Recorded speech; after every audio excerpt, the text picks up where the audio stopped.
fall bassin, one of the more tricky times a year, I would say, but also one of the more rewarding times, and probably one of the times a year that you can catch some of your absolute biggest bass. They're putting on the feed bag, getting ready to bulk up for the winter hibernation season, specifically up here in the Great Lakes. Down south, they got to feed up too before it gets cold and start putting on some biomass for the big females to build their eggs. But today, here on the Lure Lab, we have an awesome one for you. But before we get into it, I want to let you know the Lure Lab is presented by Omnia, and everything that we talk about on this episode is going to be linked down below in the description. As always, I am your host, the Captain, Andrew Fall, and man, do we have a good one for you today. But first, speaking of Omnia, have to mention this. Premium Pro, if you're not a member yet, this is your chance. Right now, using code LureLab, you can get $50 back in gift card form into your Premium Pro account. If you sign up, it's $60 a year. After you check out, you'll have a $50 credit. Hit that account. You can save 10% using our code Series10 on all of your orders. But being a Premium Pro member, you're privy to certain information, certain deals, and you get money back every time you buy products. So make sure you check it out. Use the code LureLab when you check out for the Premium Pro membership. You will want to do it on a separate checkout from your traditional order. So make sure you head over to Omnia and do that. But today's episode is a good one.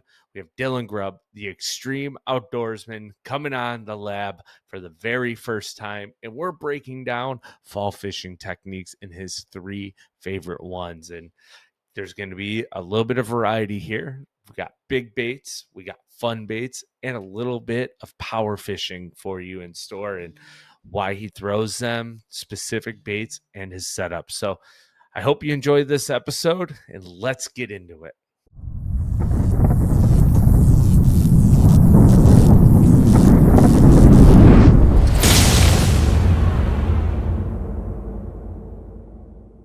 All right, and new to the Lure Lab is the Mr. Extreme Outdoorsman himself, Dylan Grubb. How are you, man? Welcome for the first time. You've been on the regular network, and now you're here talking some technique-specific stuff. It's good to have you, man. Thanks for having me, man. I'm really excited about going over all my top fall lures. This is a great time of year to be out on the water. It's a great time of year because it seems like lately we've been having amazing falls weather-wise, but it makes the fishing kind of tricky, right? Like some Oh days yeah, you're like, oh for my sure. gosh, I smashed them. And you go right back to that same spot and you're like, where'd they go? Yeah, Like, those fish move around like crazy this time of year. It's just insane, especially the smallmouth, They're yeah. chasing bait, like big schools of bait. They could be like 10, 20 miles away the next day. It's insane how fast they can move. It's so hard to stay on top of them. But, as the water temps cool, it like everything kind of condenses and gets grouped up. And I don't know if you have noticed this, but it's something I've noticed on my end of the Great Lakes. And you're basically on the other side of my lake, Lake Erie. I'm on the eastern side. You're kind of on the western Yeah. side, Lake St. Clair. Like our fish, as it gets cooler, literally group up by size. Oh And like, yeah. you might find a 5-pounder and you might only catch 3 or 4 of them. But if you find 3-pounder, oh my Yeah. God, you can wear your wrists out making the same cast for 8 hours as that water temp cools and catch Yeah. them every single cast, but they're all 3 to 3.5 pounds. And Yeah, one of you the best. experience? Oh yeah, one of the best days I've ever had on Lake St. Clair in the fall. Me and my dad got out there and we were searching for the smallmouth, and we finally found this one point and we caught a couple fish, and we were like, let's put our power poles down for a minute and start casting. And I swear to you, we power pulled down for 3 hours, made the same exact cast for 3 hours and caught fish after fish after fish. We got doubled up. like probably 20 times, and it just seems like they kept moving into that one point. It was probably the best fishing I've ever done. It was insane, and it was all on a crankbait in like 6 to 8 foot of water.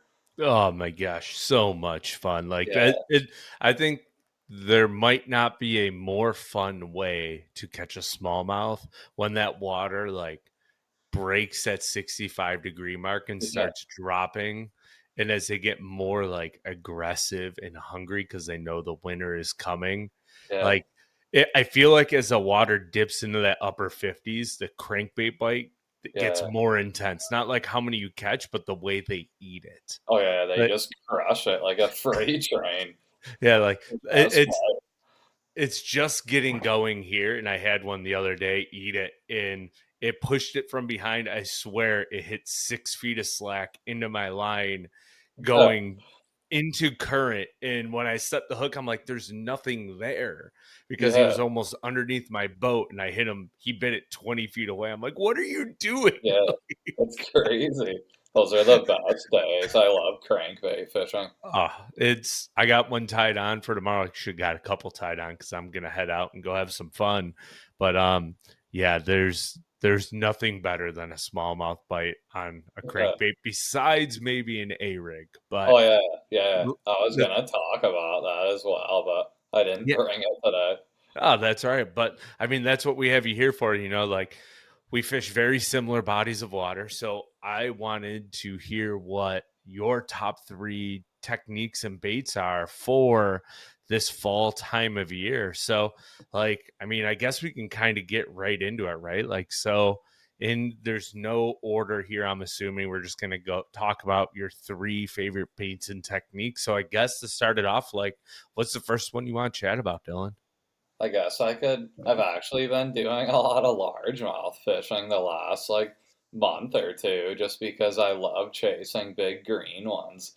Oh, And I've been same. on a really good glide bait bite. I actually Ooh. brought one of my glide baits. Is that This the is Molex? Oh yeah, yeah. This is probably one of my favorite ones ever. It's called Ghost IU, and I've been doing really good on the glide baits lately, just working off main points where there's like a shallow flat. A lot of those fish are hanging out on shallow flats, eating bait fish right now, Right. close to deep water. It sounds like a stereotypical fall pattern. Oh yeah, for sure, for sure. I brought this other one as well. This Ooh. one's called Silver Minnow. But yeah, the glide bait's just a really fun bite just because you're targeting a bigger class of fish. Absolutely. So, Molex, is there any other glide baits you like to throw, or are you like steadfast on that Molex right now? Yeah, I'm kind of just using those all the time just because I actually found those a couple of years ago and I started throwing them and promoting them, and then they reached out to me and sent me like 30 like glide baits, all different colors and sizes, and Oh, heck I yeah. was like, "Geez, this is kind of cool. I better start throwing these every day." So, like, we're gonna get really on a tangent here for a second, but I don't think they make it anymore. But they used to make this little drop shot bait with like a bulb in the tail. It's called a satyr worm. My Yeah, gosh, that thing crushed them, and then I couldn't find them really. anymore. Yeah, Yeah, like I I've used to never have. seen those. You've never seen them? No. Yeah, I don't know. I probably haven't thrown one in like 6 to 8 years, but my gosh, when they wouldn't bite anything, Yeah, that was the bait they would bite. And it was very similar to like a Rain's bubbling shaker, but yeah, they had like this baby bass color. I remember it vividly. It was like a watermelon green pumpkin S top with like a pearl clear belly. Gosh, yeah, they freaking munched that thing. yeah. Then That's I went through about 30 packs of them and I was like, I can't yeah. find them anymore. Yeah, it seems like the best lures, they always discontinue the color of the Yeah. bait. It's like I'm you throwing gotta buy go ahead. it's like you gotta buy, like, every pack just when they're making them. Yeah. Yeah, I mean, like, and I'm gonna throw some shade real fast at some companies. Like Berkeley Maxent discontinued my favorite creature bait for free rigging, right? Oh, Jackal seems to every time they create an amazing bait, it's gone 6 months later. Like, it's just like, come yeah, on, I don't guys. know why they do that. Just Oh, maybe because they're making all these new products and they want you to buy the new yeah. stuff. That's the only thing I can think, you know? But then they'll leave a bait out there, like, and I feel bad I'm throwing shade at Jackal at the moment, but they'll leave like the pompadour out there. And I'm like, who's throwing a pompadour? Like, Nobody. but it's been there for 7 years. All right, Jackal. Like, and then Yeah, they what was it, the Bling 55? They canceled, brought it back because everyone was complaining they got rid of it. I'm like, yeah. jeez, that's funny. So I've been on a good glide bait bite, though. It's been a lot of fun. I've been throwing them for the last couple weeks and caught a really good one the other day. So what's your that was water temp cool. at right now? It was around like 60 something degrees the other day, so it's So we're getting the pretty same. cold. Yeah. Yeah, having some real cold nights. Oh yeah, yeah, we are like in the 40s already. It's crazy. I'm going out night fishing tomorrow, so I'm gonna see Bundle what up. happens. Oh yeah, yeah, I'm gonna for So, what sure. is your setup for throwing that Molex glide around? Yeah, I'm actually throwing it on a 710 Fitzgerald composite rod actually with 20-pound fluorocarbon from P line. And I'm throwing it on one of those brand new 7 GF bait casters. Those are pretty nice. How are those? Like, real talk, like, if you were to rate them 1 out of 10, how are those 7 reels? I haven't thrown them yet, so I'm just curious. I always look at them Yeah, and I'm like, "Ooh, I should get some," but I guess the one that I use the most, just because I got a bunch of different, like they make I think 3 different bait casters now. They just came out with a new one the other day, but the one that I have and use the most is called the GF, and it's almost like a copy of a Lose hmm, reel. How it like is small profile and fits in your hand, perfect. And I really like that. So it's a really nice reel, super smooth, perfect for throwing big glide baits or chatter baits or anything really. I guess awesome. I haven't had any issues with them, and I've been using them for almost a year now. And you So, fish quite a bit too, right? Like, you're not just oh out there once a week, you're out a few yeah, days a week, so you're ringing them. oh yeah, yeah, for sure. I've already taken them down to Florida and beat up a bunch of largemouth with them down there because I actually know some of the guys over at Seven, so they hooked me up with a bunch of reels to help promote and just use the reels in all my videos and stuff. So they're Oh, all that's super awesome. cool over there at Seven. Sweet, that's good stuff, man. Yeah, I've always been intrigued by them, but I'm like, I don't know anyone who uses them. Oh And yeah, I saw in like a couple of your videos that you were, and that was one of the questions I had for you that I was going to message you and ask you like privately about. But yeah, they look from reviews I've read is they're good. So I'm like, yeah, oh, yeah. I want some real experience Oh here. yeah, they just look really sharp too. And the one that I'm using is the cheaper version. I think it's like 120 or something. And Sweet. then they also have a GS version. It almost looks like a Shimano Corrado. And that one's more of like a bulkier reel.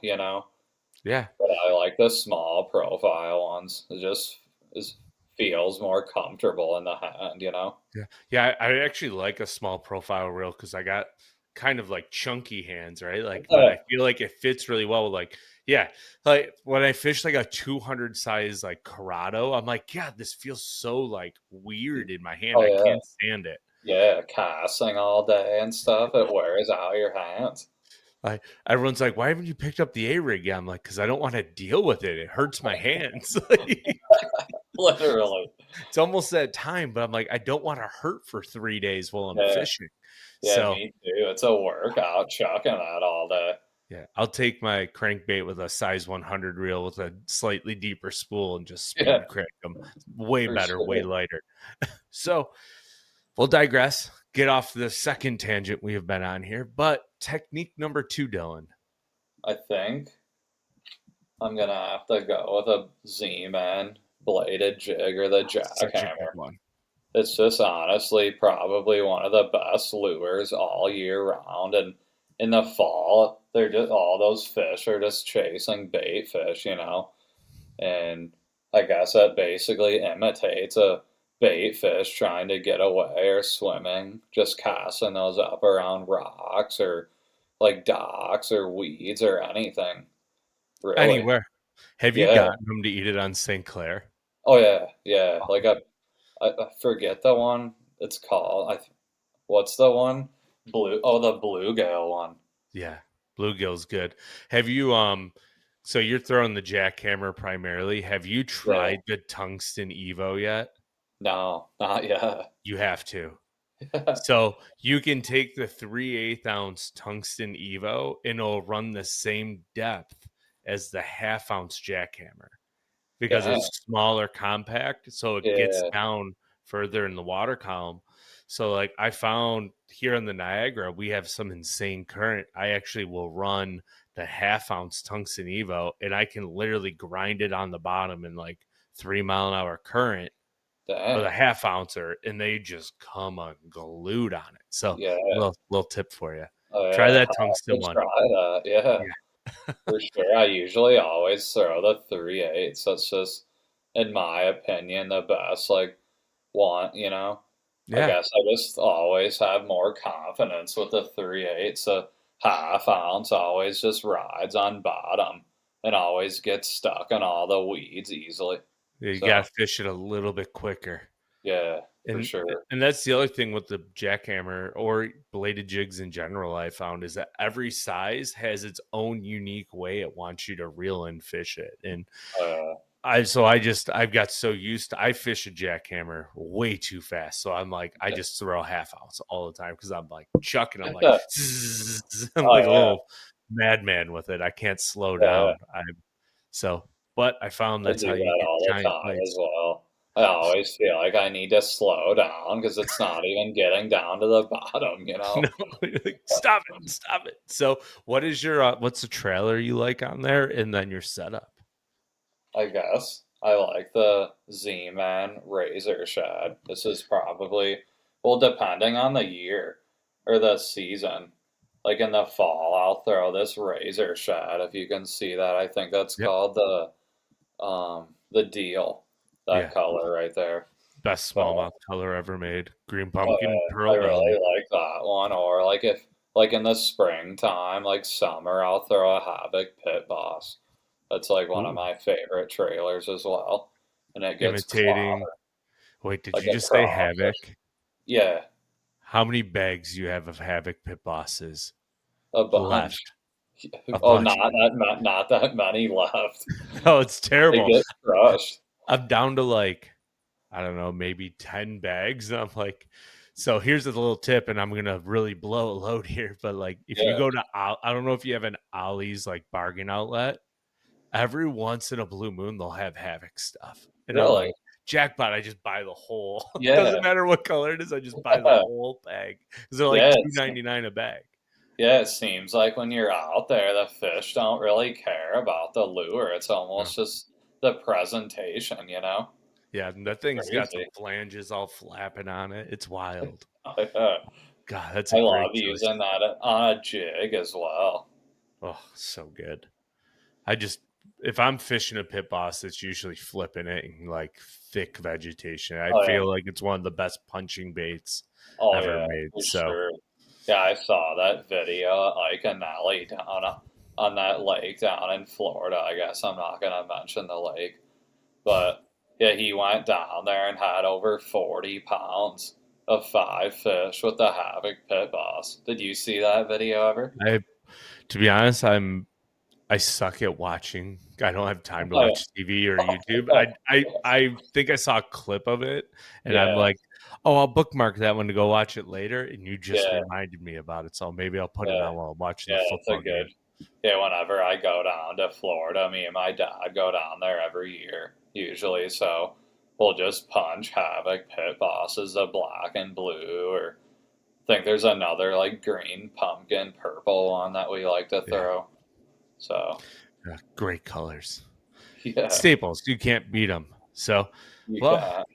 so far to recap, we have largemouth fishing with a glide bait. We have a bladed jig that works for both in two different trailers. What's technique number three, Dylan? I guess I'm gonna have to go with a top water.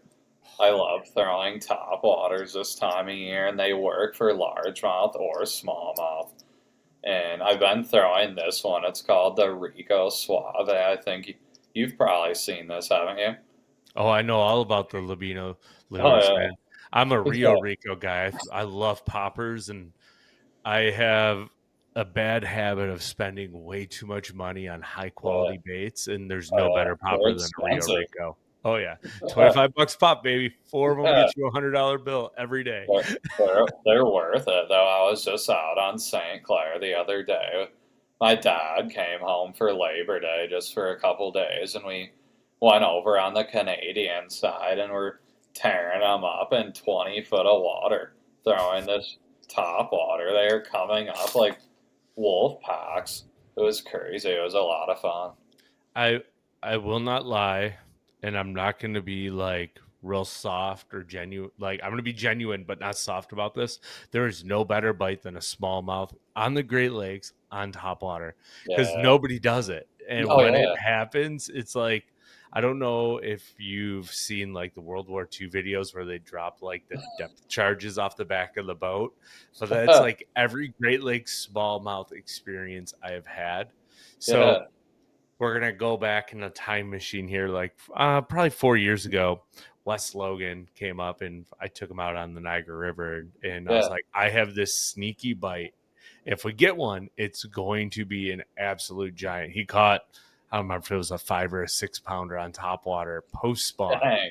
but it Dang. was in like 3 inches of water, and it just and it was on a prototype bait he was working on Yeah. with Arc, and he's like, "Oh my god!" It was one of the coolest experiences ever. I was like, That's the "I best. 4 pounders in the Niagara River are like unicorns. A Yeah. 5 to 6 pounder in late June is like a once in a lifetime opportunity." Yeah. And he caught it on a prototype, but it hit it like 150 feet from the boat, and I swear I got hit with the splash because it hit so hard.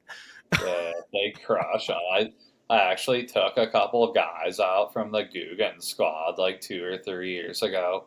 They came up here and were filming some videos on Lake St. Clair, and we were out there in like the middle of the lake, and I told them to tie on some top waters, and one of the guys was throwing one of the Guggen squad like whopper ploppers, and he There's brought no better it bite. right by the boat, and I swear to you, the water was so clear we could see like a whole wolf pack of like 4.5, 5 pounders or bigger. We were like, "Oh my gosh, look at them all!" It was Yeah, it's crazy. awesome.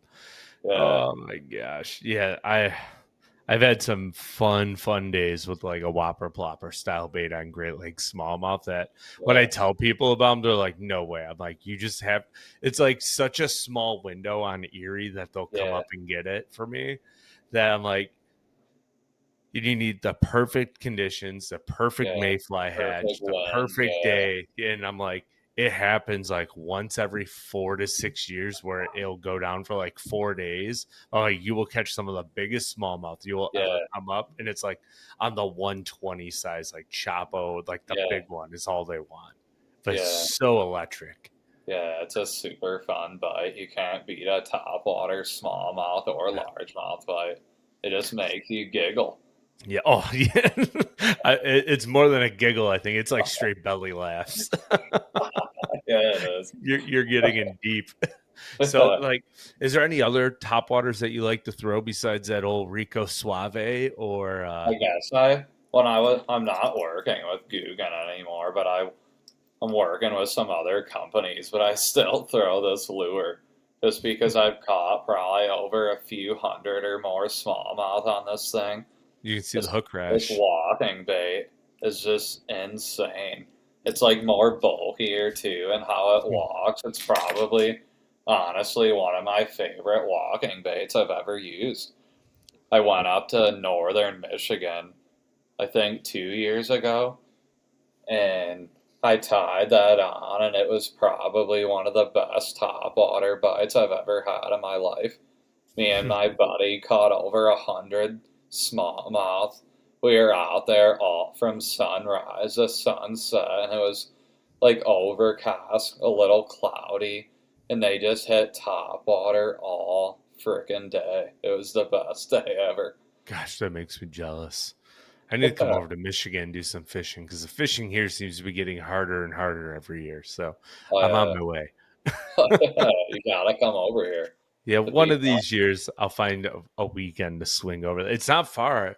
Like I can literally drive Buffalo to Detroit in like 3 hours through Yeah, the that's not QEW. far at all. Yeah, it's not bad. I just They just cut through Canada or something. yeah, it's exactly what I would do. Like Yeah. it's a straight drive, literally. Like, but we're gonna wrap it up here. But I do have one last question for you. The Lure Lab is presented by Omnia, and every time we have a guest on, we have the Omnia Juice of the Week. So, as we know, the fall can be like one of the trickiest times of year to catch not just big ones, but also numbers because they're very specific on the area that they're living. I want to know, in your opinion, what is the quickest way someone can break down a lake to have success in the fall? So in the fall, what in my opinion, a lot of those fish, like during the summertime, they're so scattered around, they're deep, they're shallow, everywhere in between. And in the fall, they start to group up more. They go to main points, like heading towards like canals or bays. So in my opinion, if you're gonna go out on a new lake, new body of water you've never been to, do your research, go and find some areas where there's main points right in front of canal systems or river systems where those fish are going to start going into those canals, chasing bait fish up shallow. And I think you'll have a crazy bite. You'll have a really fun day. And all those fish are just moving, or a lot of the fish are moving shallow. So that's my opinion. What do Do you you, think, man? Yeah, I'm right there with you. Like the most obvious stuff is the stuff you want to fish first. Like Yeah.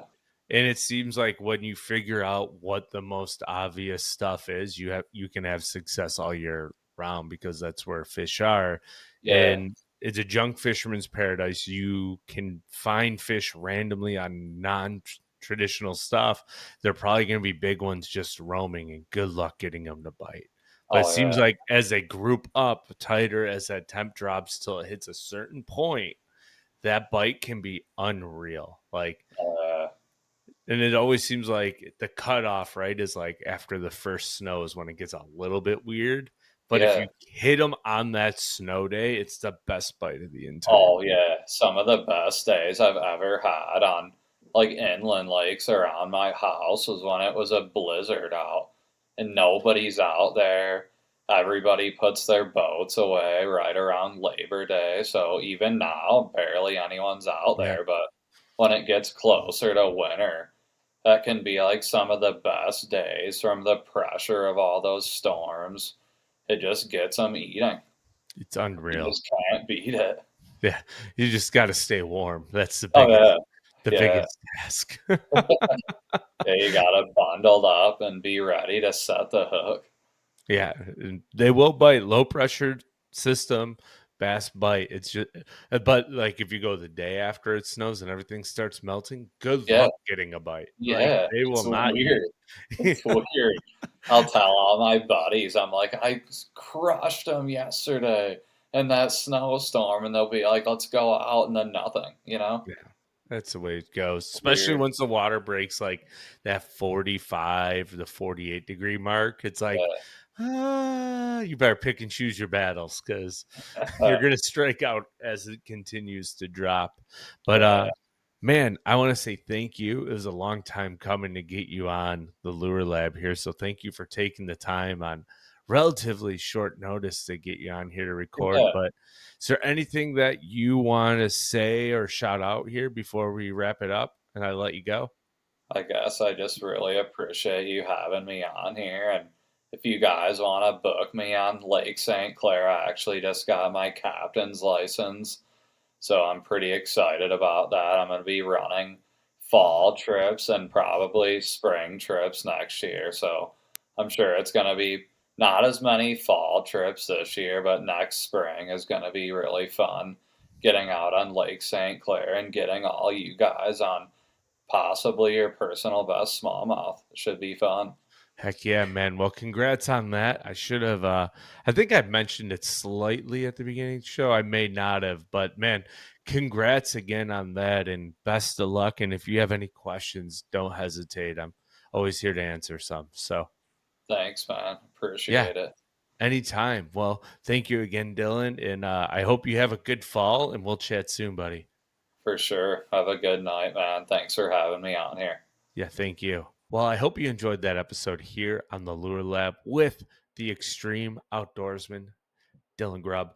Man, that was fun. Just talking techniques, fall, bassin, glide baits, bladed jigs, top water. What more can you ask for from three extremely different styles of fishing, but three extremely different ways to get bit? But there's one common similarity: they all catch giant bass. So if you're new here on the YouTube and you're streaming in on the first time, hit that subscribe button, leave a comment down below of what your top three techniques are for the fall. I greatly appreciate it. Hit that thumbs up button too. It helps this video out, man. And if you're pardon me, if you're tuning in on your favorite podcast platform, please leave a review if you're able to do so or you haven't done so. It allows the Lure Lab, Serious Angler Network, to be seen by more folks who love bass fishing and want to learn more about bass fishing. So thank you again for tuning in to this week's episode here on the Lure Lab. Stay tuned for next week's episode, and we will see you then.